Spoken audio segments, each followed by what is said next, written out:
चला तर मंडळी, आज आपण सोप्या पद्धतीने मँगो कस्टर्ड कसं बनवायचं ते या रेसिपीमध्ये पाहणार आहे. ज्यांना मँगो कस्टर्ड आवडत नसेल ना, एक वेळा जर या पद्धतीने बनवलं ना, तर पुन्हा पुन्हा याच पद्धतीने बनवून खाणार. तर आजची आपली ही मँगो कस्टर्डची रेसिपी एकदम सोपी आणि एकदम वेगळ्या पद्धतीची आहे. एंडपर्यंत पहा, तुम्हाला स्टेप बाय स्टेप सांगणार आणि एकदम सोपी पद्धतसुद्धा याच्यामध्ये तुम्हाला दाखवणार. तर वेळ न घालवता आजची आपण रेसिपी स्टार्ट करू. त्याआधी तुम्ही चॅनलवर नवीन असाल मंडळी, तर प्लीज प्लीज प्लीज जाता जाता चॅनलला लाईक करा, शेअर करा, सबस्क्राईब करायला विसरू नका आणि आवडली रेसिपी तर जास्तीत जास्त कमेंट करा. तर चला वेळ न घालवता आजची रेसिपी आपण स्टार्ट करूया. तर इथं आपल्याला चांगल्या क्वालिटीची आपल्याला इथं घ्यायची आहे मँगो. तर तुम्ही पाहू शकता, मी इथे 1 किलो घेतलेले आहे आणि मोठ्या साईजमध्ये आहे. एकदम पॉश आपल्याला स्वच्छ धुवून घ्यायची आहे आणि याला कट करायची. आता आपण 3 घेतलेले आहे, म्हणजे 1 किलोचा आपण इथं बनवणार आहे कस्टर्ड. तर आपल्याला मँगो कस्टर्ड कसा बनवायचा, त्याआधी आपल्याला क्वालिटी एकदम आपल्याला चांगली हवी. एकदम टाईट आपल्याला मँगो घ्यायची आहे आणि आपल्याला जेवढे टाईट राहणार पण गोड घ्यायचे आहे आणि अशी कट लावून घ्यायची. आपल्याला हे टाईट याच्यासाठी हवे की आपण याच्यामधले काही याचा आपण प्युरी बनवणार आहे आणि बाकीचे जे 2 राहणार आहे ना, त्याच्यामध्ये आपण इथे असे कट लावून याचे मस्त असे काप करणार आहे. मी तुम्हाला डिटेलमध्ये दाखवणार आणि सांगणार सुद्धा. तर या पद्धतीने कट केल्यानंतर आपल्याला 2 ही आपण डेकोरेट करण्यासाठी ठेवायचे आहे. आपल्याला या पद्धतीने असे पीसेस आपल्याला करून घ्यायचे. आता याच्यासाठी आपल्याला एकदम कडक कडक गोड मस्त अशी आपल्याला इथे मँगो घ्यायचे आहे. तर बघू शकता, आता हे बाकीचे जे आहे याचं आपण काय करणार आहे, कट लावून याचा बल्ब काढून घ्यायचा आहे. आता तुम्ही इथे स्पूनने जरी काढला ना, कट नाही लावला ना, तरी इझिली निघून जातात. तर आपण आता कट लावूनच काढून घ्यायची. याच्या वरची साल जी आहे ना, थोडी टाईट राहते. हे बघू शकता, 2 आपण इथं डेकोरेटसाठी ठेवलेले आहे आणि 2चा आपण इथे प्युरी बनवून घ्यायची आहे. आता मिक्सर जारमध्ये इथं आपल्याला घालायचं आहे. चांगलं बारीक इथं आपल्याला पेस्ट बनवून घ्यायचं आहे. तर पाणी, दूध काहीच घालायचं नाही.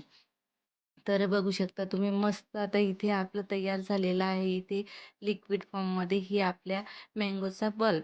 तर बघू शकता, आता ज्याच मापाने घेतले ना, त्याच मापामध्ये इथं आपल्याला काढून घ्यायचं. म्हणजे मेजरिंग इथं आपल्याला परफेक्ट घ्यायची आहे. आता क्वांटिटी कमी जास्त तुम्ही इथं वाढवू शकता.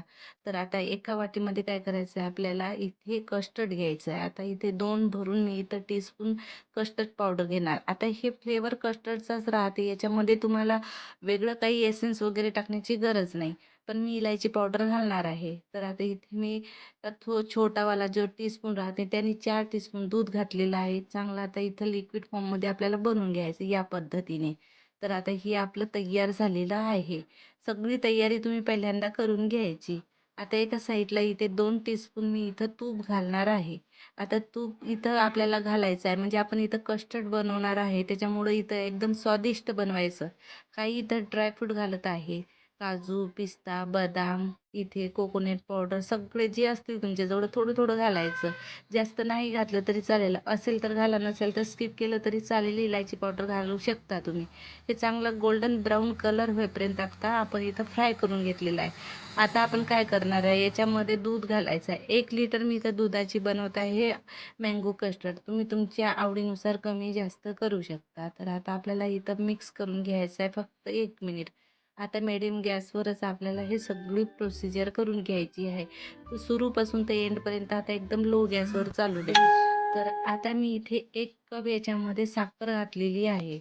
आता गोड तुम्हाला कसं हवं ते तुम्ही तुमच्या आवडीनुसार इथं करू शकता. तर आता बस आपल्याला मेल्ट करून घ्यायचं आहे आणि इथं मिडियम गॅसवर आपल्याला हे दूध बॉईल करून घ्यायचं आहे. 1 ते 2 मिनटं लागतात. तर आता आपण हे कस्टर्ड आपण इथं मेल्ट करून घेतलेलं होतं, तो ॲड करून घ्यायचा आहे. थोडंसं दूध घातलं तरी चालेल. वाटीमध्ये थोडंसं इथे कस्टर्ड राहतेच. तर आता बस आपल्याला काय करायचं आहे, हळूहळू आपल्याला कंटिन्यू इथं मिक्स करत राहायचं, म्हणजे इथे गाठी वगैरे पडणार नाही. आणि आपण फुल गॅसवर किंवा आपण इथं जर आपण याच्यामध्ये मिक्स करत राहिलं नाही, तर याच्यामध्ये गाठी गुठल्या बनतात. आता आपण 2 ते 3 मिनिटं मस्त शिजून घ्यायचं. आता हे कस्टर्ड चांगलं शिजलं म्हणजे कच्चं राहणार नाही. याचा जो टेस्ट आहे ही येणार नाही. आता हे परफेक्ट तयार झालेलं आहे. याच्यामध्ये आता आपण प्युरी तयार केलेली आहे, ते याच्यामध्ये घालू. फक्त 2 टीस्पून याच्यामधलं शिल्लक ठेवायचं. नंतर आपण घालणार आहोत. तर जास्त क्वांटिटीमध्ये तुम्ही बनवू शकता. आता आता आपल्याला जे मँगो ही प्युरी तयार केलेली आहे, जास्त शिजवायचं नाही. फक्त 2 ते 3 मिनिटं शिजून घ्यायचं म्हणजे मिक्स होईपर्यंत शिजून जातो. आणि याचा जो घट्टपणा आहे तो सुद्धा याच्यामध्ये ॲड होऊन जाते. जास्त घट्टही नाही, जास्त पातळ सुद्धा नाही. तर आपण हे आता परफेक्ट तयार झालेलं आहे. याच्यामध्ये इलायची पावडर घालायचं आहे. तर मी इथे इलायची पावडर 2 कुटून घातलेले आहे आणि याचा टेस्ट मस्त येतो.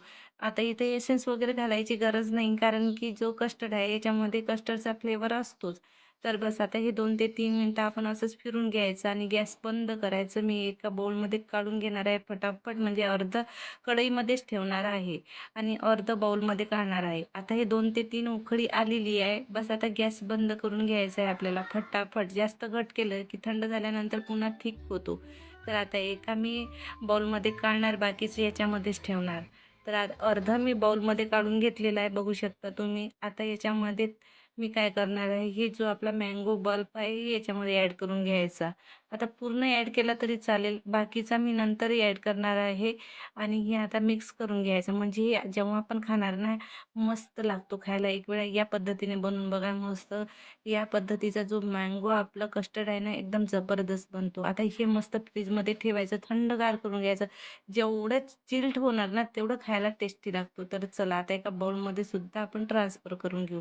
त्याच्या आधी आता आपण हे जे 2 आपण इथे ठेवलेले होते मँगोचे, तर आता याचे पीसेस काढून घ्यायचे. एकदम टाईट पीसेस काढले की मस्त दिसतात, डेकोरेट करण्यासाठी परफेक्ट राहतात.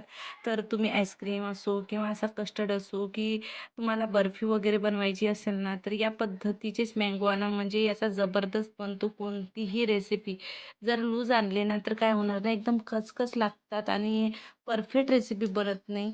हे परफेक्ट रेसिपी बनवण्यासाठी काय करायचं, कोणताही मँगो घ्यायचा पण टाईट घ्यायचा, गोड असायला हवा. तर बस या पद्धतीचे मी तयार करून घेणार. आता काही मी इथं बाउलमध्ये काढून घेतलेले आहे. आता आपण काय करणार आहे, हे जे आपण तुकडे केलेले होते ते याच्यामध्ये ॲड करणार. आता दिसायला तर खूप सुंदर दिसतात ना. थोडासा इथे आपण डेकोरेट करण्यासाठी इथे गुलाबाच्या पंकळ्या घालू शकता, काजू, पिस्ता, बदाम, खूप काही इथं तुम्ही करू शकता यावेळेस. आता हे मी जे तुकडे करून घेतलेले हे ॲड केल्यानंतर इथं मी पिस्ता पावडर ॲड करणार आहे.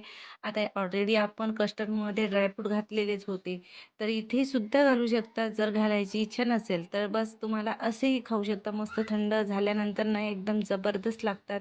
हे जर तुम्ही रेस्टॉरंटमध्ये गेले, कॅन्टीनमध्ये गेले ना, तर तुम्ही मँगो आईस्क्रीम असो की मँगो कस्टर्ड असो, खूप महाग मिळतात. पण घरी हे आपण स्वस्त्यामध्ये खूप छान बनवून खाऊ शकतो. असं आपला एक परफेक्ट रेसिपी बनवून तयार होते. तर मी इथे पिस्ताची इथे कतरण घातलेली आहे डेकोरेसाठी. एकदम जबरदस्त लागतात. दिसायलाही सुंदर दिसतात, खायला तर अप्रतिम लागतात. या पद्धतीने नक्की बनवून बघा. आता हे बघू शकता तुम्ही, झूम करून दाखवते आणि हे फ्रीजमध्ये ठेवा. अर्धा तास तरी ठेवा, म्हणजे थंड खाण्याची मजा वेगळीच असते. तर चला मी दाखवते तुम्हाला.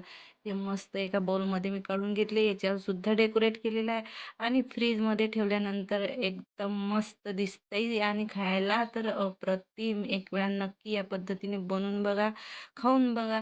तुम्हाला यावेळेची रेसिपी नक्की आवडणार आहे. आवडली ना रेसिपी, तर जाता जाता चॅनलला लाईक करा, शेअर करा, सबस्क्राईब करायला विसरू नका. आणि अशाच नवीन पद्धतीची एक रेसिपी तुमच्यासमोर पुन्हा मँगोची घेऊन येणार आहे. तोपर्यंत टाटा, बाय बाय.